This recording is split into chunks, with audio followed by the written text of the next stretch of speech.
আসসালামু আলাইকুম। আমরা আমাদের গরুর খামারে দুইটা ঘাস কাটার মেশিন ব্যবহার করি, যার একটা আমরা আমাদের স্যালো মেশিন দিয়ে চালাই আর অপরটা আমরা মোটর দিয়ে চালাই। তো হঠাৎ করে দুইটা মেশিনই একসাথে নষ্ট হয়ে যায়। এই মেশিনগুলি নষ্ট হওয়ার পরে আমাদের ব্যাপক একটা বিড়ম্বনায় পড়তে হয়, কারণ ঘাস কাটতে না পারলে গরুর সামনে আমরা ঘাস দিতে পারি না, বা এত বড় বড় ঘাস গরুর সামনে দেওয়াও যায় না। তো ভাবলাম যে একটা মেশিন আমরা বাজারে নিয়ে ঠিক করার চেষ্টা করি। প্রথমে আমরা যে মেশিনটা নিয়ে এসেছি এইটা মূলত আমরা ব্যবহার করি আমাদের স্যালো মেশিন দিয়ে। মূলত যখন বিদ্যুৎ থাকে না তখন আমাদের এই মেশিনটা ব্যবহার করা হয়। এই মেশিনটা যখন আমরা চালাই এটাতে খুব দ্রুত ঘাস কাটা যায়। এটার কারণ হচ্ছে এটা যেহেতু আমরা স্যালো মেশিনে চালাই আর স্যালো মেশিন অনেক জোরে ঘুরে, যে কারণে ঘাসও অনেক দ্রুত কাটে। তো আলহামদুলিল্লাহ এই মেশিনটাতেই বেশি সমস্যা ছিল। এই মেশিনটাই সবার আগে আমরা ঠিক করে ফেলেছি এবং এটার যে ব্লেডগুলি ছিল সেই ব্লেডগুলি আমরা খুলে রেখেছিলাম। এই ব্লেডগুলিকে লাগিয়ে নিয়ে তারপর এগুলিকে আমরা এখন নিয়ে যাবো আমাদের খামারের দিকে। এই মেশিনগুলিতে সব থেকে বেশি সমস্যা যেগুলির কারণে হয় সেটা হচ্ছে এই গ্রিস যদি ঠিক মতো দেওয়া থাকে তাহলে এই মেশিনগুলি তেমন একটা সমস্যা হওয়ার কথা না, বা হয় না। গ্রিস না দেওয়া থাকলেই এই মেশিনের সব থেকে বড় বড় সমস্যাগুলি দেখা দেয়। তো আমরা গ্রিসও দিয়ে নিচ্ছিলাম এবং এর পাশাপাশি আমাদের ছোট্ট একটা কাজ আছে। আমাদের এক বস্তা হচ্ছে ভুসি নিতে হবে, দুঃখিত ভুসি না, আমাদের এক বস্তা তুষ নিতে হবে। এই তুষ আমরা নিব হচ্ছে আমাদের কয়েকটা বাচ্চা ব্রুডিং করতে হবে, সেটার জন্য আমরা নিয়ে নিচ্ছিলাম এটার সাথেই।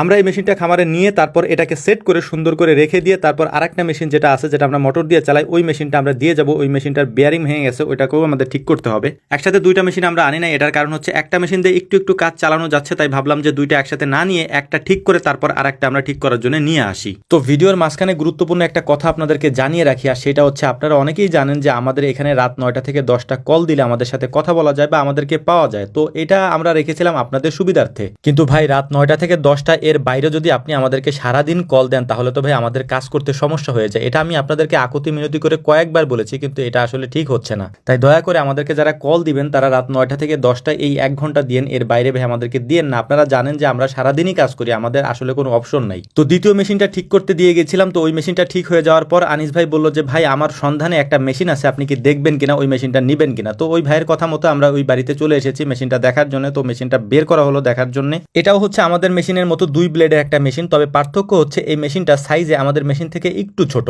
তো যাই হোক আলহামদুলিল্লাহ মেশিনটা দেখলাম ভালোই লেগেছে। তো এখানে আমরা যেখানে এসেছি এখানে যে এক ভাই ছিলেন উনি কয়েকটা মুরগি পালন করেন, এইগুলিকে ফাইটার মুরগি বলে। মূলত হচ্ছে আমি একটা স্টোরি দিয়েছিলাম এই মুরগির, এগুলির যে মোরগ হয় এই মোরগগুলি আমি আগে পরে কখনো দেখি নাই। তো এটাই হচ্ছে আমার প্রথম অভিজ্ঞতা। তো ভাইকে বললাম যে কয়েকটা বাচ্চা আমাকে দেওয়া যায় কিনা, আমি দেখি এগুলি আমি পালন করতে পারি কিনা। তো ভাই আমাকে কয়েকটা বাচ্চা দিতে চাইলেন, তবে আমাদের এখানে জায়গা না থাকার কারণে এগুলি যেহেতু আলাদা করে পালন করতে হবে, তাই বললাম যে আমি কয়েকদিন পরে এসে নিয়ে যাবো ইনশাআল্লাহ। তো তাকে আমি কথা দিয়ে এসেছি আমি এসে নিয়ে যাব। তো কয়েকদিন পরে ওই বাচ্চাগুলিকে আমরা নিয়ে আসবো। আমরা মূলত এসেছিলাম আমাদের যে মেশিনটা নষ্ট হয়ে গিয়েছে এই মেশিনটা ঠিক করে এখান থেকে নিয়ে যাওয়ার জন্য। তো যাত্রাপথে আমরা ওই মেশিনটা দেখে আসলাম এবং ওই ভাইয়ের সাথেও কথা বলে আসলাম। তো এখন আমরা চলে যাচ্ছি আমাদের খামারের দিকে। তো আনিস ভাই বললেন যে গরম গরম রসগোল্লা ভাসতেছে, তো এটা খেয়ে তারপর আপনারা জানতো, তার কথা আমরা রেখে গরম গরম রসগোল্লা খেয়ে তারপর আমরা রওনা দিলাম আমাদের খামারের দিকে, আমাদের বাকি যে মেশিনটা আছে যেটা নষ্ট হয়ে গিয়েছে সেইটা নিয়ে। আলহামদুলিল্লাহ দুইটা মেশিন আমরা ঠিক করতে পেরেছি। তো আমাদের জন্য দোয়া করবেন। আসসালামু আলাইকুম ওয়া রাহমাতুল্লাহ।